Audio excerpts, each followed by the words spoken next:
elbows and your shoulders, I'm going to first demonstrate an elegant way to bring the hands towards the keyboard. Looks like this.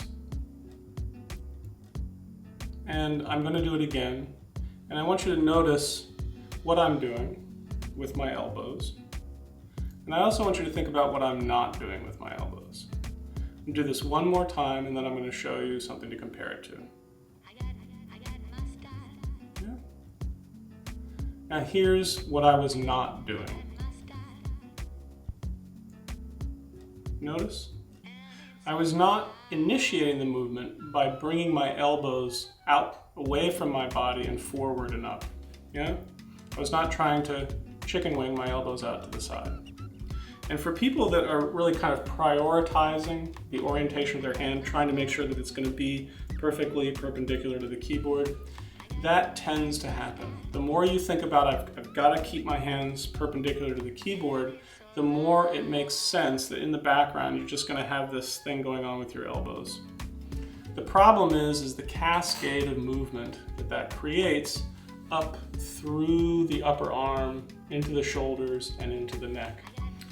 The movement of the elbows out to the side really asks the muscles, the little thin muscles here at the top of the shoulder and the deltoid muscles out on the outside of the arm, it asks those muscles to fire. They're the muscles that are responsible for bringing the weight of the arm out to the side, away from the body.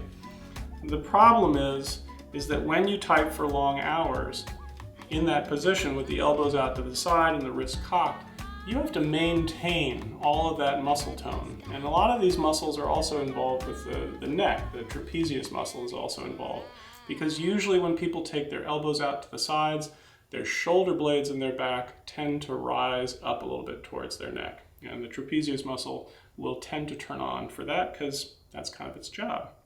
So if I approach the keyboard with this kind of elbows out and forward kind of approach,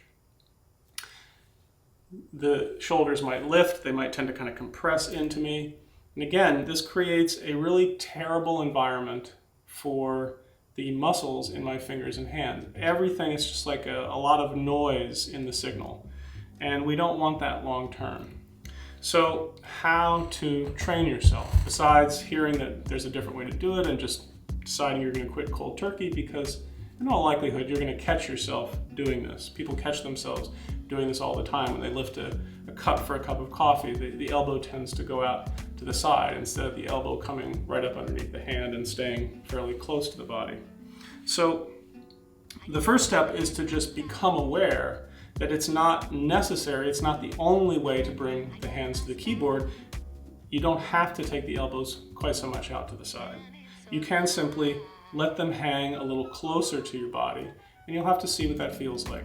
The deep dive lessons that we do later in the course, the audio lessons, you'll get a lot of practice with this. Elbows close, elbows coming out to the side.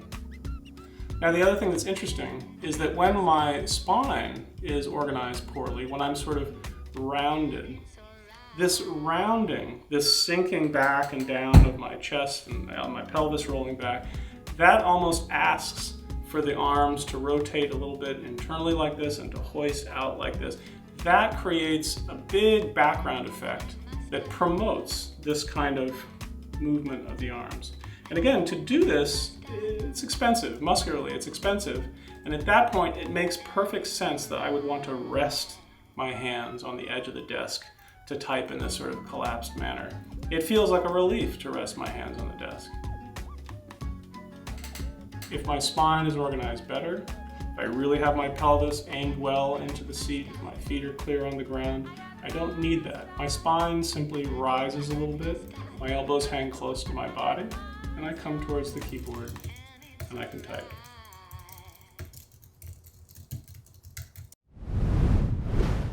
Again, with the extra heavy weight of the kettlebell, we can also really test this idea of what happens to my overall power and support and distribution of effort if my elbows tend to go out to the sides when I bring my arms towards the keyboard.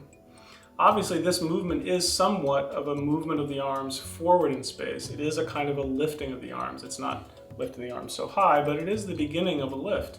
And I can test that same beginning of the lift and the principles that I use to organize myself using a bigger weight. So if I have the kettlebell here and I'm going to lift it, let's say I'm going to hold it like Mickey Mouse by the ears. If I take my elbows out away from the weight, I can feel my whole chest, my head, all of this being pulled down before I reach some version of stability that I can then start to hoist it from. But I can really feel the muscles out along here working really, really hard to do that. And that's because of this intention that I have that somehow my elbows have to go out to the side to lift it. And that is just one option. And I need to know about some of the other options. If I keep my elbows actually coming in a little more, I get a very different sense of the power available through a different set of muscles, a different organization, a connection more down into the seat. I don't feel like I'm being sucked into the black hole.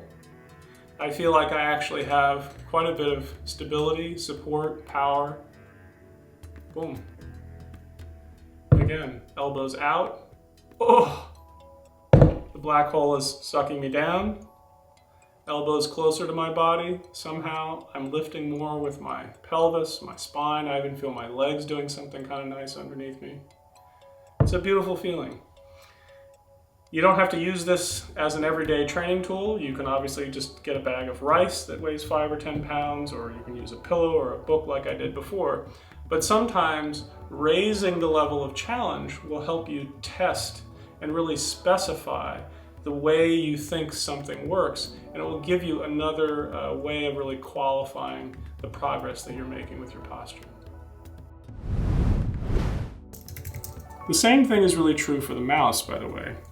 A lot of people will come out here, the elbow moving way out away from the body. Is that really necessary? I don't think so. The elbow can simply hang closer to the body. If for some reason you're one of those people with a desk where you got stuff in a lot of different directions, people have a lot of devices that they use nowadays and it's farther away for some reason in the setup, you can always, of course, move your spine a little bit with your hand. Yeah? But you don't need to keep all of this completely immobile and then just have to do everything with these little muscles up in here. It's just not going to go well. So that's the general approach of the arms towards the keyboard. Let's just review for a moment. One is you don't have to have the fingers perfectly perpendicular to the keyboard. Instead, you want to imagine that the wrists are allowed to be fairly long and continuous. Just don't think of keeping them straight. Those kinds of warnings are always like you have to have your wrists casted or you're not allowed to make these kind of movements. The wrists are designed to make these kind of movements. You just don't want to have to do it for hours and hours a day and never move it any other way. So I want to think of my wrist as having a nice continuity with the forearm, so that as my hands come towards the keyboard, they are coming towards the keyboard a little bit like this. And I make up for the distance by just letting my fingers gently curve and hang down. And my elbows, once again, are not lifted out away from the body. I simply let them hang. You want to think of the tip of your elbow as it needs to behave more or less like a pendulum. It just moves a little bit here or there to help the hand cover the distances over the keyboard. Now, the next thing we're going to talk about is the actual moving of the hands over the keyboard to find different letters. And if you've been paying attention so far, you can probably tell where we're going with this. Because the typical style that people use to type, if they trap their wrists against the desk and they don't have very good background support coming from the spine and the shoulder and the pelvis and everything else, then they end up like this, and then they type. And you can see that everything I'm doing is coming from this pivot point back here. All of the movement is being generated from this. I'm getting no participation from the larger levers, the larger musculature. And I'm trying to cover all the distances on the keyboard basically with the muscles in my hands. But the main point to realize is it's being done without the cooperation of the rest of this. So for practice, one of the things you can start to do is you can give yourself, you set a timer, 5 minutes, 10 minutes, and you decide that you're going to type, you can read a newspaper, put a book, just so you don't have to worry about what the content is. You're just going to copy what's written on the page. But everything that you do, all the distances that you have to move over the keyboard, they will be covered by the movement in your elbow. It looks a little bit like this. This morning, I ate a bowl of oatmeal for breakfast. You can see that my movements in my arms, right, are coming from further back because my wrists are free of the table, right, which means I get all the availability of that joint to help me. I'm not like this. This morning, I ate a bowl of cereal for breakfast. Now, you notice I successfully typed the sentence, but the shape of my hands, the neurological noise that I can feel inside, the muscular expense is very palpable to me when I'm doing this. And the background of my body, my breathing changed, the weight in my torso began to compress, and I can feel all the work in my fingers. And it's this sort of layering of your attention that becomes very important as you're going to improve, because when you type lightly, like I'm showing you with the elbows being able to move and the spine being free and the fingers not having to cover all the lateral distances over the keyboard, when you type like this, you really are going to be distracted by the fact that your hands and your fingers aren't the only game in town. It's a little bit strange to feel that as I'm typing, I'm really feeling all of the movements coming from further back in the lever, right? Have this kind of sense.